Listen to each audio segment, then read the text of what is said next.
নাক ডাকার সমস্যা এখনকার দিনে খুবই কমন। এটা আপনাকে যে কোনো সময় অস্বস্তিতে ফেলতে পারে। কোনো আত্মীয় স্বজনের বাড়িতে গেলে আপনাকে হয়তো লজ্জায় পড়তে হয়, কিংবা আপনার এই অভ্যাসের জন্য আপনার ফ্যামিলি মেম্বাররা হয়তো রাতে ভালো করে ঘুমাতেও পারে না।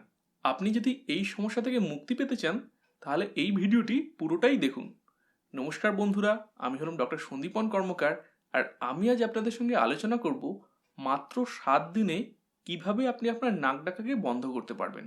নাক ডাকার মূল কারণ হলো গলার শ্বাসনালীতে চাপ পড়া। আপনি যদি কোনোভাবে এই চাপ পড়া কিংবা শ্বাসনালীর অবস্ট্রাকশন এটাকে কোনোভাবে বন্ধ করতে পারেন, তাহলেই আপনার অটোমেটিক্যালি এই নাক ডাকাটাও বন্ধ হয়ে যাবে।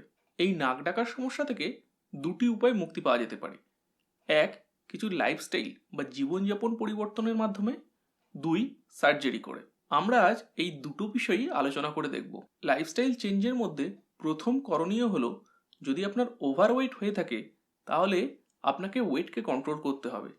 তার কারণ ওভারওয়েটের জন্য আপনার গলায় যে এক্সট্রা টিস্যু বা ফ্যাটগুলো থাকে সেগুলো আপনার শ্বাসনালীতে চাপের সৃষ্টি করে। এর ফলে নাক ডাকা কিন্তু খুবই কমন হয়ে ওঠে।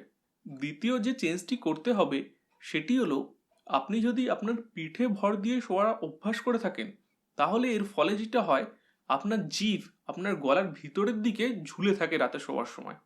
এটাও কিন্তু আপনার শ্বাসনালীতে অবস্ট্রাকশনের সৃষ্টি করে। এর ফলেও কিন্তু নাক ডাকা খুব কমন।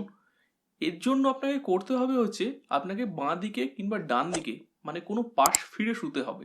তাহলে আপনার জিভ গলার ভিতরের দিকে ঝুলে পড়ে থাকবে না এবং আপনার শ্বাসনালীকেও অবস্ট্রাকশন করবে না। এর ফলেও কিন্তু আপনার নাক ডাকা বন্ধ হয়ে যাবে। এর সাথে সাথেই আপনি আপনার শোয়ার বালিশকে একটু উঁচু করতে পারেন। এটাও কিন্তু আপনাকে খুবই সাহায্য করবে। এর সাথে আপনি শোয়ার সময় ন্যাজাল স্ট্রিপ ব্যবহার করতে পারেন। এর ফলে দেখা গেছে অনেক মানুষেরই এটা ইউজ করে তাদের নাকের যে নিঃশ্বাস নেওয়ার জায়গা সেটা অনেকটা ডাইলেটেড হয়। এর ফলে অনেক পরিমাণে এয়ার তারা একেবারে নিতে পারে এবং এটাও দেখা গেছে আপনার নাক ডাকাকে কন্ট্রোল করতে খুবই কার্যকরী। এছাড়া আপনার যদি খুব সহজেই ঠান্ডা লাগার ধাত থাকে কিংবা কোনো অ্যালার্জিক রিয়াকশনের জন্য সবসময় নাক বন্ধ আছে এমন ফিল হয়, তাহলে এটারও কিন্তু আপনাকে প্রপার ট্রিটমেন্ট করতে হবে। আপনি যদি এই ট্রিটমেন্টটি না করেন, তাহলে আপনার এয়ার প্যাসেজ সবসময় ব্লক থাকবে এবং নাক ডাকা আপনার কন্টিনিউ হতেই থাকবে। এছাড়া আপনি যদি অ্যালকোহল কনজাম্পশন করে থাকেন, তাহলে চেষ্টা করবেন অ্যালকোহল না নেওয়ার কিংবা অ্যাটলিস্ট রাতে শোয়ার আগে না নেওয়ার। তার কারণ অ্যালকোহল এফেক্ট করে আমাদের নার্ভাস সিস্টেমে এবং নার্ভাস সিস্টেম এফেক্ট হওয়ার জন্য আমাদের বাকি মাসলসগুলো অনেকটাই রিল্যাক্স হয়ে যায় এবং আমাদের গলাতেও যে মাসলস বা টিস্যুগুলো আছে সেগুলোও অনেকটা রিল্যাক্স হয়ে যায় এবং এই রিল্যাক্স হয়ে যাওয়ার জন্য মাসলসগুলো আপনার এয়ারওয়েজ বা শ্বাসনালীতে চাপ সৃষ্টি করে। এর ফলেও কিন্তু নাক ডাকাটা খুব কমন হয়ে পড়ে। এছাড়া আপনি ওরাল অ্যাপ্লায়েন্সও ইউজ করতে পারেন। ওরাল অ্যাপ্লায়েন্স হলো এমন একটি ডিভাইস যেটি আপনার জ বা চোয়ালকে তার নির্দিষ্ট জায়গায় রাখতে সাহায্য করে।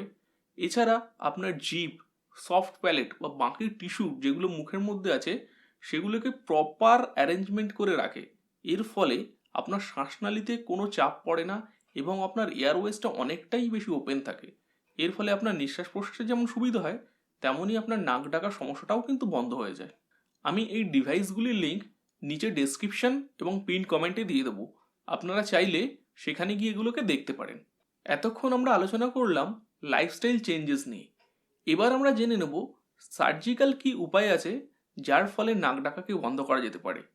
অনেক কন্ডিশন, যেমন অ্যাডিনয়েড গ্ল্যান্ডের সোয়েলিং, আমাদের গলাতে থাকে একটা অ্যাডিনয়েড গ্ল্যান্ড, তার সোয়েলিং কিংবা নাকে পলিপ হওয়া, এই সমস্ত কারণেও কিন্তু আমাদের এয়ারওয়েজ এই প্যাসেজটা কিন্তু আস্তে আস্তে ব্লক হতে থাকে। সেই কারণে কিন্তু নাক ডাকা হতে পারে। তাই এই অ্যাডিনয়েডের সার্জারি কিংবা আপনার নাকে পলিপ থাকলে সেই পলিপটাকে কেটে বাদ দেওয়া, এই সমস্ত প্রসিডিওরগুলো করলে আপনার এয়ারওয়েজ প্যাসেজটাও কিন্তু খুলে যায় এবং আপনার নাক ডাকার সমস্যাও কিন্তু পার্মানেন্টলি বন্ধ হতে পারে। তো আপনার যদি এই সমস্যা থাকে, অবশ্যই আপনি একটা সার্জনের সঙ্গে কথা বলবেন এবং তার প্রপার ট্রিটমেন্ট নেবেন। আশা করছি ভিডিওটি ভালো লেগেছে। যদি ভালো লেগে থাকে অবশ্যই এটা লাইক করবেন আর চ্যানেলে প্রথমবার এলে অবশ্যই সাবস্ক্রাইব করে বেল নোটিফিকেশনটিও অন করে দেবেন। তো চলুন, দেখা হচ্ছে আবার পরবর্তী ভিডিওতে।